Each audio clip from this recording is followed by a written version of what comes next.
जय हिंद दोस्तों। आज हम लोग बात करेंगे हिस्ट्री के प्रमुख संस्थापक फाउंडर। जैसे हिस्ट्री में कौन कौन से प्रमुख वंश हुए हैं और उनके कौन कौन फाउंडर हुए हैं। सबसे पहले हम बात करते हैं जो हिस्ट्री की शुरुआत होती है, जो पहला टॉपिक हिस्ट्री में होता है वो आपका स्टोन एज होता है, पाषाण काल। उसके बाद आता है इंडस वैली सिविलाइजेशन, सिंधु घाटी की सभ्यता। तो इसमें कोई फाउंडर नहीं है। फाउंडर जो शुरू होते हैं वो वैदिक पीरियड से होते हैं। तो सबसे पहले इतिहास में जो एंशियंट, मिडवल और मॉडर्न 3 पार्ट में जो बांटा गया है, तो सबसे पहले एंशियंट में बात होती है फाउंडरों की, तो होती है वैदिक पीरियड से। तो वैदिक काल का जो फाउंडर है उन्हें कहते हैं आर्य। आर्य का मतलब होता है श्रेष्ठ, जो श्रेष्ठ है वो आर्य है। तो वैदिक आर्य। इसके बाद आता है 6th century BC religion movement. 6ठी शताब्दी ईसा पूर्व में धार्मिक आंदोलन होता है, जिसमें प्रमुख है आपका जैनिज्म और बुद्धिज्म। तो जैन धर्म, और जैन धर्म के जो संस्थापक थे वो थे ऋषभदेव, जिन्हें हम आदिनाथ के नाम से भी जाना जाता था। लेकिन जैन धर्म के संस्थापक ऋषभदेव या आदिनाथ, लेकिन वास्तविक संस्थापक, real founder of Jainism Mahavir Swami को कहते हैं, जिन्हें हम वर्धमान के नाम से भी जानते हैं। इसके बाद आता है बुद्धिज्म, बौद्ध धर्म। और बौद्ध धर्म के जो संस्थापक हैं गौतम बुद्ध, और गौतम बुद्ध का नाम था सिद्धार्थ। इसके बाद 6ठी शताब्दी के बाद फिर 6ठी शताब्दी में 16 महाजनपदों का उदय होता है। और 16 महाजनपदों में जिसमें मगध सबसे महत्वपूर्ण था, जिसमें बहुत सारे 16 जो जनपद थे, अंग था, मगध था, विदय था, पांचाल था, कौशल था, वश था, अवंती था, सुसेन था, मल्ल था, कुरु था। जिसमें जो मगध था वो सबसे महत्वपूर्ण था। और मगध पर 3 राजवंशों ने शासन किया, जिसमें हर्यक वंश, शिशुनाग वंश और नंद वंश। हर्यक वंश का जो संस्थापक था वो बिम्बिसार था। शिशुनाग वंश का संस्थापक स्वयं शिशुनाग था। और नंद वंश का संस्थापक महापद्मा नंद था। नंद वंश के बाद आता है मौर्य वंश, और मौर्य वंश का जो संस्थापक है चंद्रगुप्ता मौर्य। मौर्य के बाद आता है पोस्ट मौर्य, मौर्योत्तर काल। मौर्योत्तर काल में शुंग वंश, कनु वंश, सातवाहन वंश और कुषाण वंश, ये छोटे छोटे वंश आते हैं, जिनमें से शुंग वंश का संस्थापक पुष्यमित्र शुंग है, कर्ण वंश का संस्थापक वासुदेव है, सातवाहन वंश का संस्थापक सिमुख है, और कुषाण वंश का जो संस्थापक है, जो कुषाण वंश था ये भारत में डेवलप नहीं हुआ था, ये चीनी तुर्किस्तान में हुआ था। और वहाँ पर कुषाण वंश का जो संस्थापक था वो था कुजुल कड़फिसेस।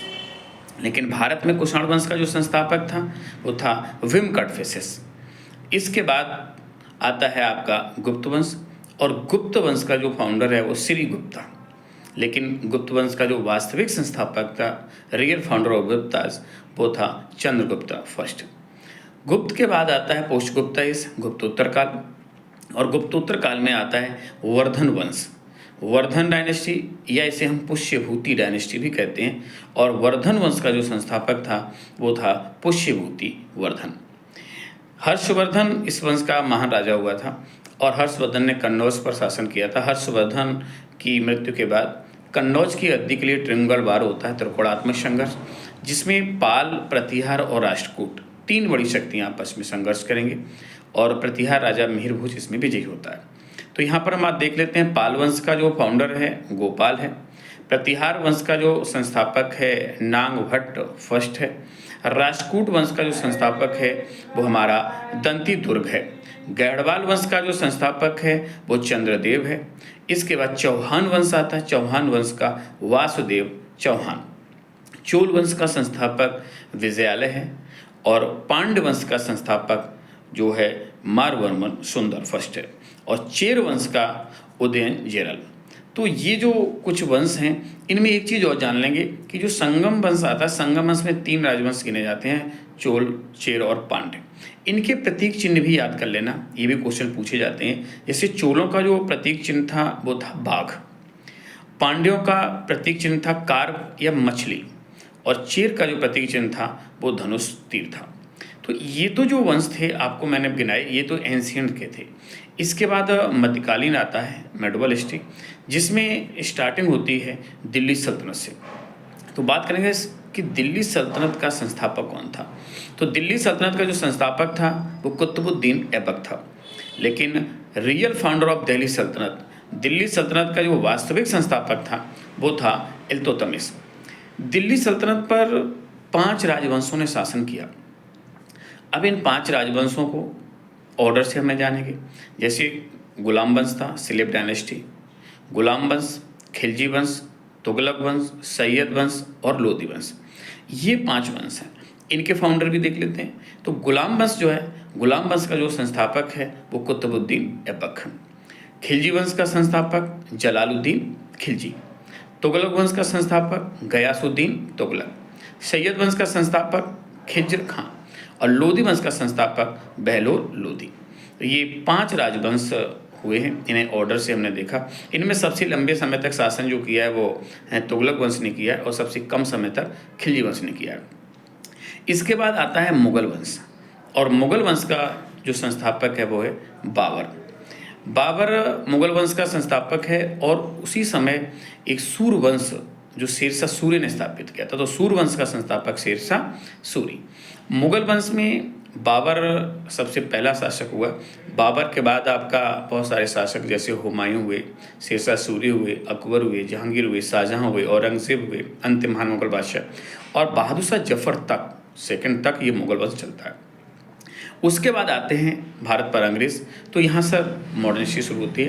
तो अब इसमें भी कुछ चीज़ें देख लेते हैं। जैसे बंगाल, यहाँ से गवर्नर शुरू होता है। तो first governor of Bengal, Bengal का जो पहला गवर्नर था वो रॉबर्ट क्लाइव था, जो बंगाल का था पहला गवर्नर। और फिर बंगाल का पहला गवर्नर जनरल जो बनाया गया वो वॉरेन हेस्टिंग्स को बनाया गया।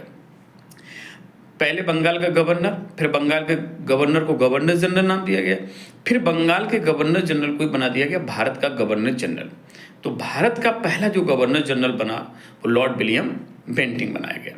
उसके बाद अंतिम गवर्नर जनरल और प्रथम वायसराय ये बनाया गया लॉर्ड कैनिंग को।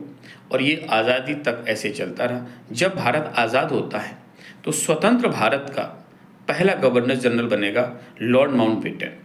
और लॉर्ड माउंटबेटन पहला भारतीय नहीं था, इसलिए दूसरा क्वेश्चन आता है कि पहला भारतीय गवर्नर जनरल कौन था। First governor general of independent India, Indians की बात करेंगे तो सी राजगोपालाचारी होगा। अगर आपसे पूछा जाएगा कि first governor general of India, तो आपका first governor general of independent India, first governor general of Indian independent India, तो तीनों के अलग अलग आंसर होंगे।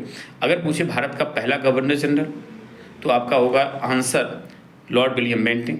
स्वतंत्र भारत का पहला गवर्नर जनरल लॉर्ड माउंटबेटन और स्वतंत्र भारत का पहला भारतीय गवर्नर जनरल सी राजगोपालाचारी।